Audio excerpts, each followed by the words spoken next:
Entonces ahora tenemos una nota especial que es esta, de la nota de actualidades. Descubren posible imagen de Jesucristo hecha por primeros cristianos en Egipto y es del siglo II. Dice que la figura podría corresponder a Jesús de Nazaret. Comenta que es un hombre joven con rizos, vestido con una túnica corta y con la mano alzada como si estuviera bendiciendo. Esta nota viene del lunes 28 de abril de 2014 por noticiacristiana.com. Dice así: un grupo de egiptólogos catalanes ha descubierto una estructura enigmática con la imagen de un hombre joven bendiciendo, realizada por los primeros cristianos. Podría ser de un santo, pero el grupo de egiptólogos catalanes que trabaja en el yacimiento de Oxirrinco en Egipto se inclina a que podría ser una de las imágenes de Jesucristo más antiguas que se conservan en nuestros días. Lo que está más claro es que la figura del hombre joven está en la actitud de bendecir y pertenece al periodo copto, cuando comenzaba a expandirse el cristianismo primitivo. En un artículo publicado en La Vanguardia, Joseph Padrón, director de la misión arqueológica, explica que la enigmática estructura que albergaba la imagen estaba sepultada por escombros muy pesados. Se tuvieron que levantar hasta 45 toneladas de piedra que fueron colocados adrede. Padrón, que también colabora con el medio catalán, con un blog de egiptología, destaca la buena factura general de toda la estructura subterránea, es decir, que lo que se descubre allí tiene mucha nitidez, ¿no? Está construida toda de piedra con losas muy bien encajadas y nichos donde seguramente había estatuas, ha comentado. Respecto a la figura que podría corresponder a Jesús de Nazaret, comenta que es un hombre joven con millas, con rizos, vestido con una túnica corta y con la mano alzada como si estuviera bendiciendo. Muy bien. Entonces, imagínense ustedes, antes, en un domingo anterior, estuvimos viendo la nota del descubrimiento de una moneda que era del siglo, probablemente de fines del siglo I o principios del siglo II, y tiene también una imagen de Jesucristo, ¿no? Entonces quiere decir que las evidencias cada vez más sobre la historia de Jesús de Nazaret, cada vez las evidencias son más abundantes y convincentes en todo el sentido de la palabra. Vamos ahora a la predicación. Esta mañana vamos a comenzar un tema que es la santificación, ¿no? Tiempo de santificación por el Espíritu Santo. Y vamos a estar mirando 1 Tesalonicenses capítulo 4, versículo 3, y nos saltamos al versículo 7. 1 Tesalonicenses, el capítulo 4, versículo 3, y repito, nos saltamos al versículo 7. Vamos a leer a viva voz estos dos versículos. Amén. 1 Tesalonicenses, capítulo 4, versículos 3 al 7. Es en la página 1007. Sí, es la misma, ¿no? Página 1007. Bien, vamos a leerlo vivamente, versículos 3 y versículos. Porque la voluntad de Dios es vuestra santificación, que os apartéis de fornicación. Porque no nos ha llamado Dios a inmundicia, sino a santificación. Amén. Vamos a orar. Padre Santo, te damos toda la honra, la gloria y la alabanza. Y pedimos la manifestación de tu gracia y tu poder para nuestras vidas hoy. Que todo obstáculo, toda oposición del enemigo, todo lo que no te agrade sea deshecho. Padre, gracias porque tú obras con tu Santo Espíritu en nuestras mentes, corazones, en nuestras voluntades, en nuestro ser, y obras la santificación. Te damos gracias por el Espíritu Santo. Gracias por haberlo enviado. Gracias porque por Él, Señor, es que tenemos este conocimiento del camino que es Cristo Jesús. Y gracias porque sabemos que por Él también recibimos poder, que es poder santificador para una vida en santidad. En el nombre de Jesús, amén y amén. El tema es la santificación del creyente y de la iglesia.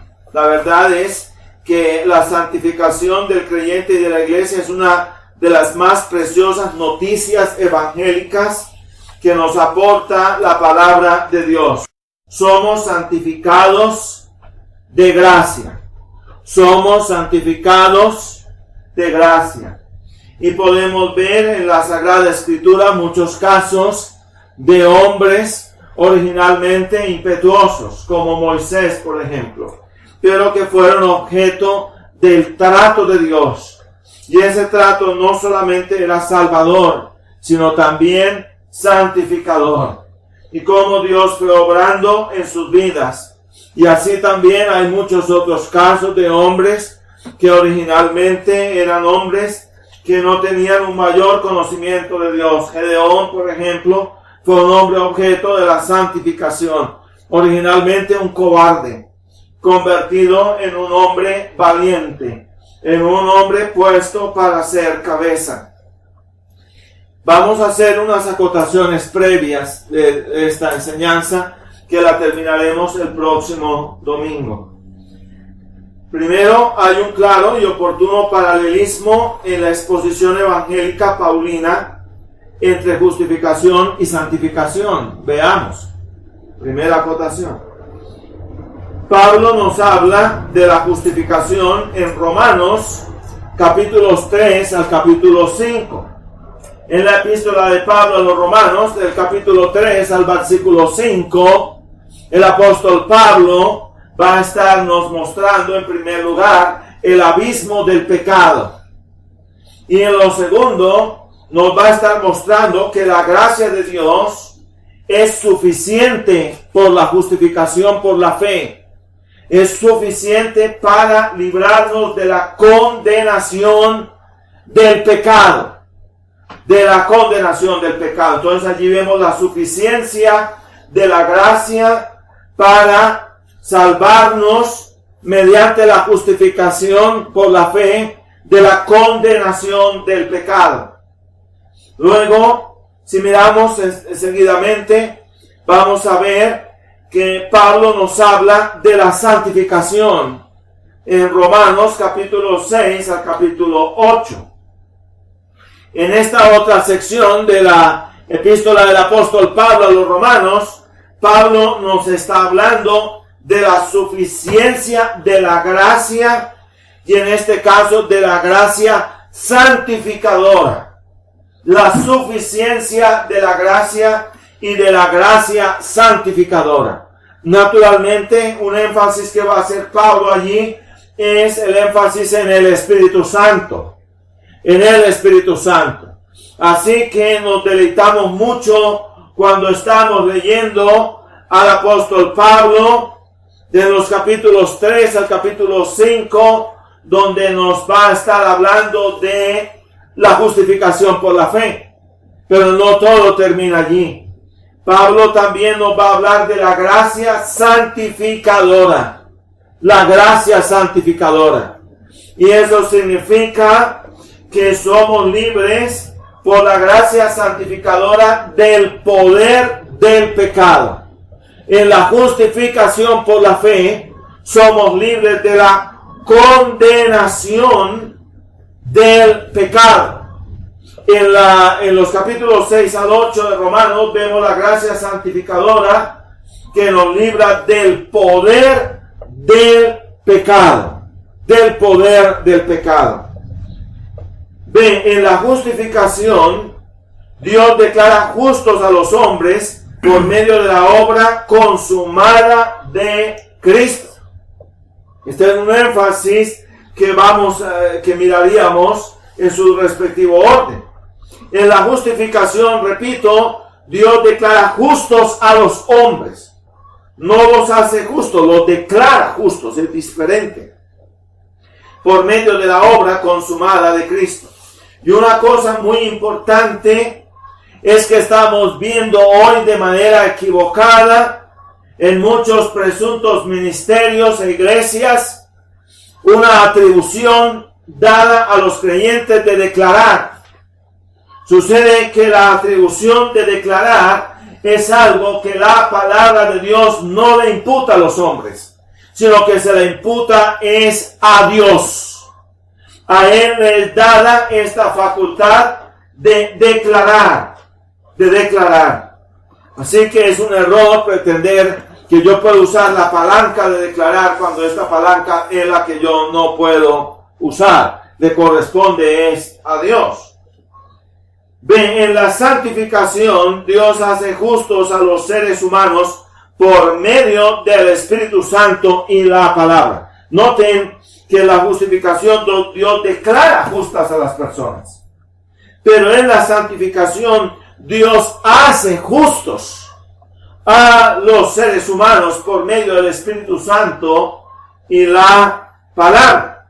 En la justificación, tal obra es operada por medio de la obra consumada de Cristo en la cruz del Calvario. Entonces el énfasis está puesto en la cruz. Yo soy perdonado, yo soy justificado porque Cristo murió en la cruz por mí.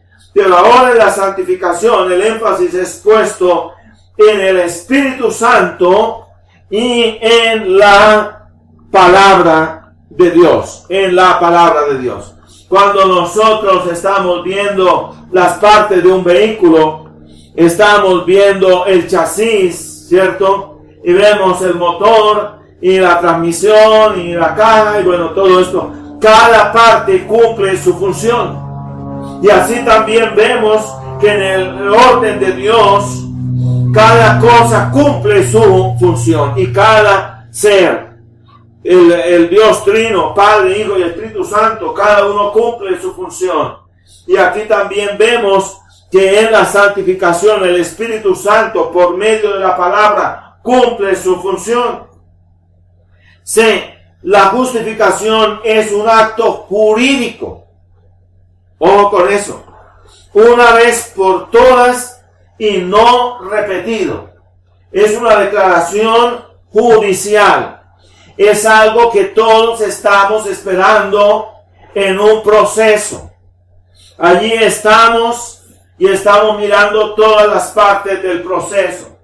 Tiene que haber unos agentes que garanticen lo que se llama el habeas corpus, es decir, el debido proceso, ¿no? Todo conforme a la normatividad. El juicio tiene que ser celebrado conforme a un orden de procedimiento. Tiene que haber un secretario, el juez que declara abierta la sesión, la lectura de todo el proceso. Luego tiene que haber todo el proceso del fiscal, ¿no? Luego va a venir la defensa. Tiene que haber garantías para el fiscal, garantías para la defensa, las plenas garantías para el acusado en general. Y luego viene un fallo, que es el fallo del jurado, cuando pues está el jurado de por medio, y todos estamos alerta, todos estamos esperando la declaración de ese jurado, ¿no? El fallo que el jurado dé, y luego todos estamos a la expectación de la declaración que dé o la sentencia que dé el juez. Todos estamos apuntando hacia los labios del juez. Y es una declaración, en este caso, que es frente al Tribunal Supremo. ¿Por qué? Porque cuando hay unos círculos de la justicia. Y cuando uno en un momento dado, en una corte de rango inferior, uno ha sido juzgado, uno puede decir, apelo al Tribunal Superior. Y argumenta algo, no se me respetó el debido proceso en esto, no se tomaron en cuenta las declaraciones que dio la señora fulana de tal, eso no se tomó en cuenta y entonces yo apelo al Tribunal Superior. Va el proceso al Tribunal Superior. Puede ser que el Tribunal Superior repita lo que dijo el tribunal del primero del circuito, ¿no? Bueno, y entonces uno dice, todavía puede decir, después del fallo, puede decir, apelo a la Corte Suprema de Justicia. Y va eso a la Corte Suprema de Justicia. Eso va a una de las salas de la Corte. puede ser que la sala incluso todavía falle en el mismo sentido, y uno dice apelo al fallo de pleno de la Corte Suprema, es decir, al fallo central, y el fallo central puede dictaminar otra cosa diferente a los demás, ¿no? Pero cuando se ha apelado directamente a la Corte Suprema de Justicia y al Tribunal Central de la Corte Suprema de Justicia, ya el fallo que ese tribunal dé no tiene apelación, es definitivo. Es definitivo. Y bueno, y sucede que Dios es el Tribunal Supremo. Y la justificación es un acto jurídico, una vez por todas y no repetido. Significa que una vez yo vine a los pies del Señor, yo fui declarado justo de gracia por la sola fe en Cristo, y esto es definitivo, no tiene reversa. No tiene reversa. Del otro lado está la santificación. La santificación es un proceso continuo durante nuestra presente vida terrenal. No es un acto único y definitivo. Ya eres santificado, ya estás santo. No existe tal cosa. Incluso Wesley, en su exposición doctrinal, tenía tanto gozo por la santificación del creyente, que llegó a creer que un creyente podía llegar a la santificación total, ¿no? Y entonces esto para nosotros es un romanticismo alrededor de la doctrina de la santificación, porque la palabra de Dios es muy clara. El apóstol Pablo dice, no que yo ya sea perfecto, sino que todavía prosigo adelante, ¿no? Para tomar el premio. Todavía no ha llegado, todavía no soy santo, ¿no? Y es porque este es un proceso continuo durante toda nuestra vida terrenal. Ahora, como punto D, la justificación se relaciona con la posición del creyente delante de Dios. La posición del creyente delante de Dios. La posición del creyente. Mientras que la santificación se relaciona con nuestra condición delante de los hombres. Nuestra condición delante de los hombres. Hay algo que tiene que ver con la posición. Por ejemplo, la posición de un hijo frente a su padre. Sencillamente es el hijo, ¿no es cierto? Es el hijo. Esa es una posición, independientemente de que el hijo y el papá lleven buenas relaciones o no. Es el hijo. Es el hijo. Puede ser que el papá murió y vino lo de la sucesión, y puede ser que no hayan llevado papá e hijo buenas relaciones, pero él es el hijo y como tal tiene y ostenta esa posición, y sobre esa posición se faculta para recibir su herencia. Soy el hijo y tengo mi posición en esto, ¿no es cierto? Ahora, la santificación está relacionada con nuestra condición delante de los hombres. Diríamos delante de Dios y de los hombres, más exactamente. Nuestra condición, ¿no? Como somos hijos debemos vivir a la altura de lo que nosotros somos. Y la pregunta es si el príncipe de Gales vive a la altura de su condición de príncipe de Gales. Debe vivir a ese nivel. Y así también el creyente debe vivir en esa condición, ¿no? Porque la palabra de Dios es muy clara cuando la palabra nos dice y nos enfatiza que fuimos redimidos, fue para vivir en una vida de santificación. Ahora, en la justificación, Dios declara al cristiano como justo delante de él de pura gracia. Noten, Dios lo declara justo. No lo merecía, no lo merece. Es de pura gracia. Es un pecador, pero es declarado justo delante de Dios de gracia. Pero en la santificación, Dios le dice al cristiano lo siguiente: ahora vive como justo. Ya has sido declarado justo, pero ahora debes vivir como ¿qué? Como justo. Como justo. Vivir como justo. Una nueva oportunidad. En síntesis, Dios quiere que la condición del cristiano corresponda a su posición. Esto es lo que Dios quiere. Dios quiere que la condición del cristiano corresponda a su posición. Había en una región de Escocia 2 hermanos, que incluso estos hermanos eran gemelos. Pero el uno, en una determinada etapa de la vida, llegó a vivir una vida disipada. El otro llegó a vivir una vida justa, muy limpia, muy íntegra.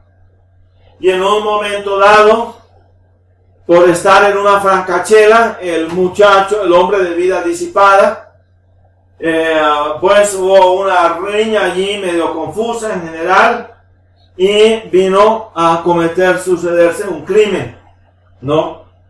Bueno, pasa que en consecuencia, él corrió hacia la casa de su hermano.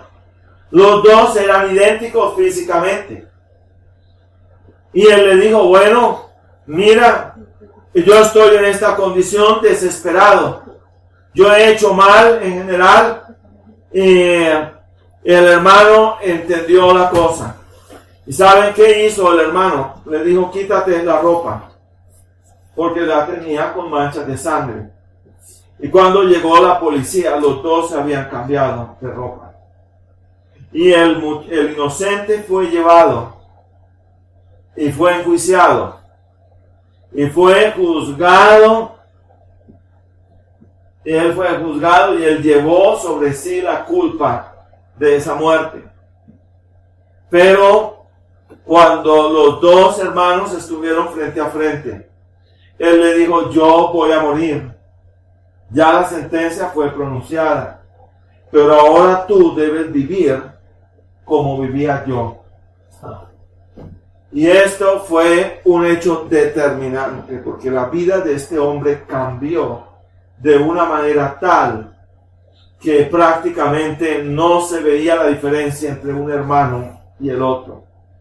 Y así el Señor tomó nuestro lugar, pero ahora nos dice, debe vivir como Cristo. Como Cristo. Bendito sea Dios. Hablemos del significado de la santificación. Veamos en primer lugar lo que no significa esta palabra. Primero, no es hacer al cristiano más santo. Por lo menos no es el significado primario de esta palabra. Pues de otro modo Dios no podría santificarse, pues Él no puede ser más santo.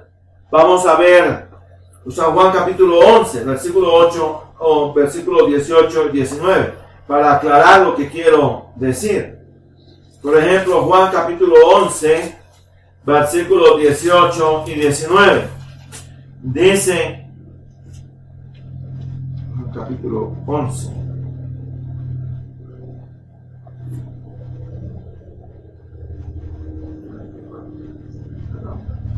No. Escúchame, creo que tengo un error aquí. Donde el Señor está hablando. Sí. Dice Juan capítulo 17, versículos 18 y 19. Como tú me enviaste al mundo, también yo los he enviado al mundo. Y por ello yo me santifico a mí mismo. ¿Cómo es que yo me santifico a mí mismo? Si el Señor Jesús era la suprema santidad, ¿no? Por ello yo me santifico a mí mismo para que también ellos sean santificados en la verdad. No hay tal cosa de que el Señor Jesús sea más santo. Él es santo en plenitud. Por lo tanto, es un error decir que el significado bíblico primario de santificación es mejorar la santidad. 2, no es llegar a un estado tal de santidad que el cristiano ya no puede pecar más. Que esta fue la tendencia de Juan Wesley, ¿no? Llegar a ser perfecto.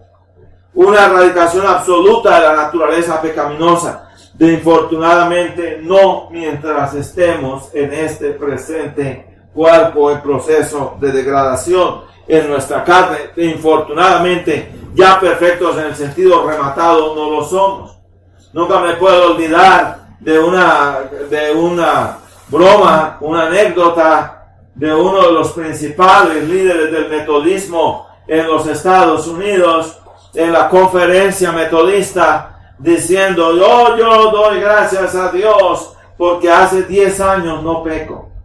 Y uno de los que estaba ahí cerquita se levantó y le dijo, ya pecó. Ya pecó. Imagínense ustedes, ¿entienden lo que estábamos queriendo decir? ¿No? Ahora veamos lo que sí significa esta palabra, porque es bueno que aclaremos esto, porque es un punto muy delicado, ¿no es cierto? En lo relacionado con el significado bíblico de esta palabra, debemos hacer ver oportunamente que la misma se halla relacionada estrechamente con toda una familia de palabras frecuentes en la Biblia, como santificar, santidad, santo, consagrar, consagración, consagrado, etc. El significado básico de todas estas palabras es apartar o poner aparte. Ese es el significado básico de esta palabra. Apartar o poner aparte con un propósito. Poner algo aparte. Y entonces, que vamos a usar estas copas. No, estas copas no se pueden usar porque estas copas son apartadas, no se pueden usar para cualquier otra cosa, sino solamente para esto o lo otro. Algo que es puesto aparte. Las ideas básicas encerradas en la palabra santificación son separación y santidad. Vamos a ver Hebreos capítulo 7, el versículo 26. Hebreos, el capítulo 7, el versículo 26. Dice así la palabra: porque tal sumo sacerdote nos convenía tener, santo, inocente, limpio, apartado de los pecadores, noten, santo y apartado, y hecho más sublime que los cielos. Se puede decir que santificación significa ser separado o puesto aparte para Dios con exclusividad. Es decir, es una separación con propósitos santos. Algo que es separado para Dios, puesto aparte para Dios. La Biblia nos da base probatoria para ello al hablarnos de la santificación, por ejemplo, de 7 cosas. La santificación del séptimo día. La vemos en Génesis capítulo 2, el versículo 3. Génesis, el capítulo 2, el versículo 3. Dice, y bendijo Dios al séptimo día y lo santificó, significa lo apartó, porque en él reposó de toda su obra que había creado Dios en perfección. Primera evidencia. Segundo, los primogénitos de Israel. Éxodo 13:2. Santifícame todo primogénito, cualquiera que abre matriz entre los hijos de Israel, así de los hombres como las bestias, porque mío es. Porque mío es. Entonces noten que de toda familia, el que le pertenecía a Dios con sentido especial era el primer hijo varón. Ese es el sentido de la palabra primogénito. El primer hijo varón le pertenecía a Dios. Era apartado para Dios. El sacerdocio de Israel, Levítico capítulo 8. Levítico capítulo 8, versículos 6 al 13. Aquí estamos viendo la primogenitura de una tribu, de todo un clan, que era del clan de Aarón. Entonces Moisés hizo acercarse a Aarón y a sus hijos y los lavó con agua.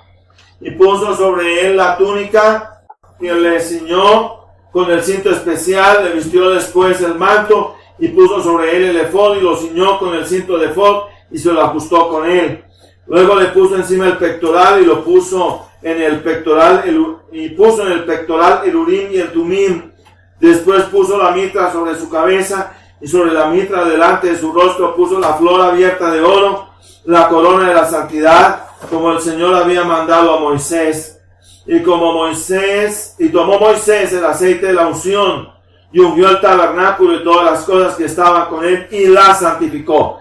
Al ungirlo dijo, esto es puesto aparte, esto no es para uso común. Esto es algo que es puesto aparte. Y roció con él sobre el altar 7 veces y ungió el altar y todos sus vasos y la fuente y su basa para santificarlos. Y derramó el aceite de la unción sobre la cabeza de Aarón y lo ungió para santificarlo. Después Moisés hizo acercarse a los hijos de Aarón y les vistió las túnicas y los ciñó con cintos y les ajustó los chapeos o tiaras como el Señor lo había mandado a Moisés. Notarán ustedes, en todo esto está hablándose de todo un proceso que implicaba estos son puestos aparte como los primogénitos de Israel. Luego vemos la santificación del tabernáculo. Lo vemos en Éxodo capítulo 40, versículos 34 al 38. Éxodo capítulo 40, versículo 34 al 38. Dice así la palabra del Señor. Entonces una nube cubrió el tabernáculo del testimonio y la gloria del Señor llenó el tabernáculo, la Chequiná, llenó el Mizcán. Y no podía Moisés entrar en el tabernáculo del testimonio porque la nube estaba sobre él y la gloria del Señor lo tenía lleno. Y cuando la nube se alzaba el tabernáculo, los hijos de Israel se movían en todas sus jornadas. Pero si la nube no se alzaba, no partían hasta el día en que ella se alzaba, porque la nube del Señor estaba de día sobre el tabernáculo y el fuego estaba de noche en él, a vista de toda la casa de Israel en todas sus jornadas. Noten, el tabernáculo no podía ser usado como las demás carpas. El pueblo de Israel estaba alrededor del tabernáculo, pero este tenía un uso que era especial y la gloria de Dios estaba sobre el tabernáculo. Entonces vemos que el tabernáculo era una carpa de Israel, sí, tenía la forma exactamente de una carpa, ¿no? Pero no era de uso común, era algo puesto aparte, especial para Dios. Este es el sentido del tabernáculo. Luego vemos otra evidencia con la santificación del cristiano. En Juan capítulo 10, en el versículo 16, vemos claramente lo siguiente. En Juan el capítulo 10, el versículo 16, vemos que la palabra de Dios nos muestra: también tengo otras ovejas que no son de este corral. A aquellas también me conviene traer y oirán mi voz, y se hará un corral y habrá un pastor. Significa, me conviene traer, ponerlas aparte, ponerlas para mí aparte. Son otras ovejas, me conviene traerlas para ponerlas aparte para mí, ¿no? Y en la santificación, aquí originalmente vemos la santificación de Cristo. Luego vemos la santificación de ciertos incrédulos. Primera de Corintios 7:14. Primera de Corintios, el capítulo 7, el versículo 14. Dice: porque el marido incrédulo es santificado en la mujer fiel, y la mujer incrédula en el marido fiel, o sea, en el marido creyente. De otra manera, ciertamente vuestros hijos serían inmundos, pero ahora son santos. Noten que dice que el marido incrédulo es santificado en la mujer creyente, ¿no? ¿Por qué? Porque es objeto de un trato de Dios, un trato preferencial aparte. ¿Por qué? Porque es una persona que está bajo la cobertura espiritual. Eso es muy importante del creyente, del cónyuge creyente.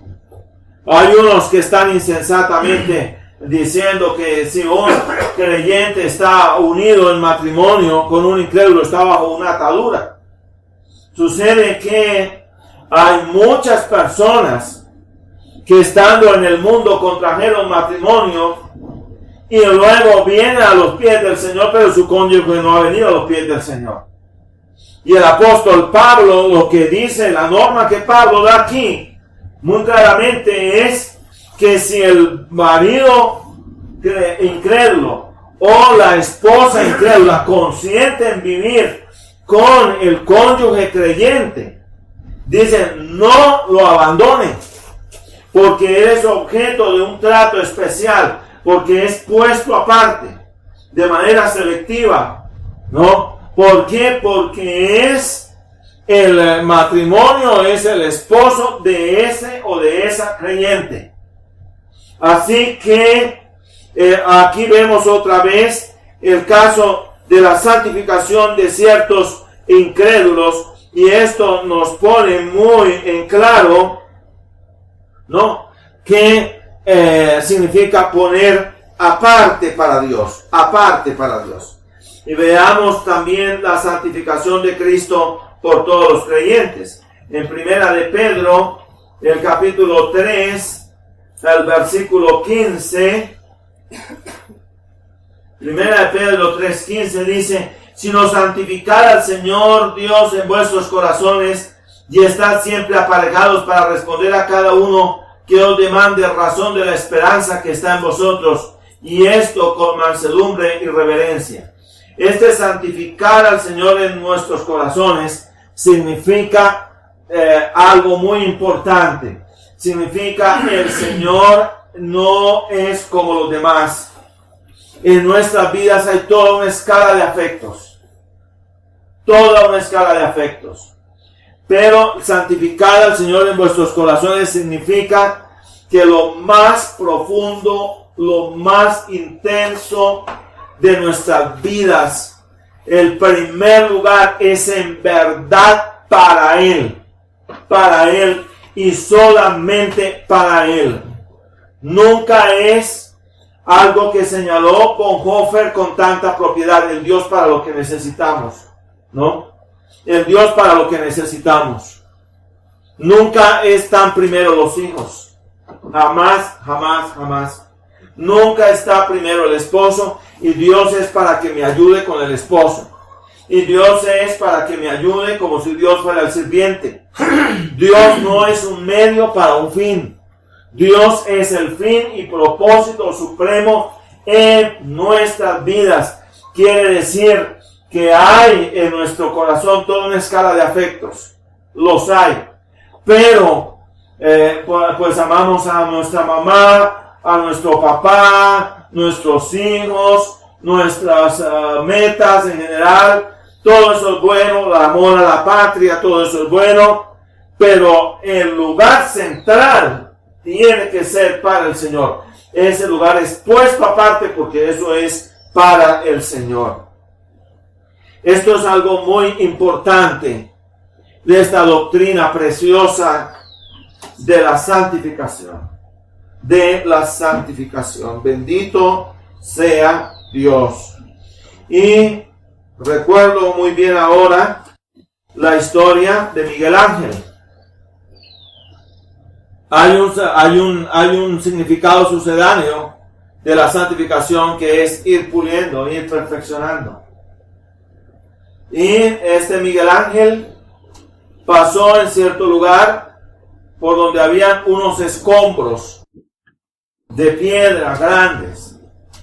Y había un escombro allí que no parecía muy importante. En la selección de otros eran mejores otros escombros. Pero Miguel Ángel insistió en ese escombro. Insistió en él. Y solicitó por todos los medios hizo todos los arreglos para que ese escombro fuera colocado en una carreta y fuera llevado a su estudio, fuera llevado a su galería.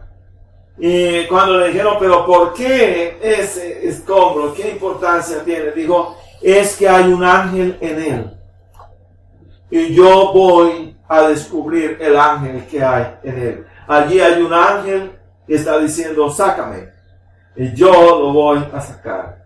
Y cuando nos miramos tan imperfectos, somos piedrones que fuimos comprados con la sangre preciosa de Cristo.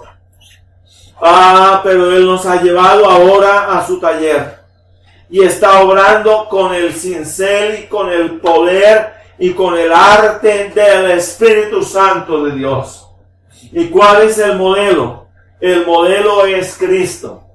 Y ahí está el cincel de Dios obrando de una u otra manera y cada vez va obrando para que podamos llegar un día a tener la imagen de Cristo. Bendito sea Dios. Alabado sea su nombre. Vamos a orar en esta mañana. Vamos a inclinar nuestra cabeza. Padre, te damos gracias por el Espíritu Santo. Ay, Señor,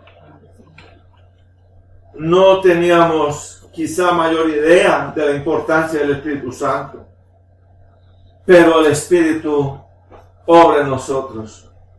Por Él fue que un día fuimos llamados y oímos el mensaje de Cristo y Él nos persuadió y dice, Dios es el que en vosotros obra, el querer como el hacer por su buena voluntad. Y fuimos persuadidos para venir a los pies de Cristo y vinimos a los pies de Cristo. Y por Él hemos recibido esta vida preciosa. Cristo nuestro Señor nos la ha otorgado por el Espíritu Santo. Y ahora somos objeto de esta santificación preciosa, eficaz. Esta santificación es suficiente. Esta santificación es eficaz. Y por ello te damos toda la honra, la gloria y la alabanza. Y en esta hora te pedimos perdón por nuestros pecados, amor y consagración con el poder del Espíritu Santo, Señor. Que cada vez seamos más conscientes de la fealdad del pecado para apartarnos. Ay, Señor, y hay algo que está relacionado con la santificación, que es el amor. Porque es la esencia misma de la santificación. Si yo reparto todos mis bienes y los doy a los pobres y no tengo amor, nada soy, ¿no? Y si yo hablo lenguas humanas y angélicas y no tengo amor, nada soy. Porque el amor es la esencia de la santificación. Lo demás es fariseísmo, es religiosidad, estoicismo puede ser, pero no es la verdadera santificación. Que el perfume del amor de Dios invada nuestras vidas y que nuestros corazones ardan con tu palabra, Señor, en verdad, como ardía el corazón de los discípulos de Maús mientras el precioso peregrino les hablaba las palabras de la vida eterna. Oh, aleluya, Señor. Te damos toda la honra y la gloria. Y que este sentido de la consagración, que es tan importante, que significa que nuestro cuerpo, por lo tanto nuestra vida, le pertenece a Cristo, ha sido puesta aparte porque es para Dios y exclusivamente para Dios. Oh, aleluya, bendito sea tu nombre, Señor. Alabado seas tú. Que tengamos en cuenta esto, que somos santos, por lo tanto somos puestos aparte, exclusivamente para Dios. Que nuestras vidas no nos pertenecen, que nuestras vidas le pertenecen es únicamente al Señor. Y aquí está otro significado de la santificación: pertenencia. Le pertenecemos al Señor. Alabado, glorificado y magnificado sea tu nombre. En el santo nombre de Jesús. Amén.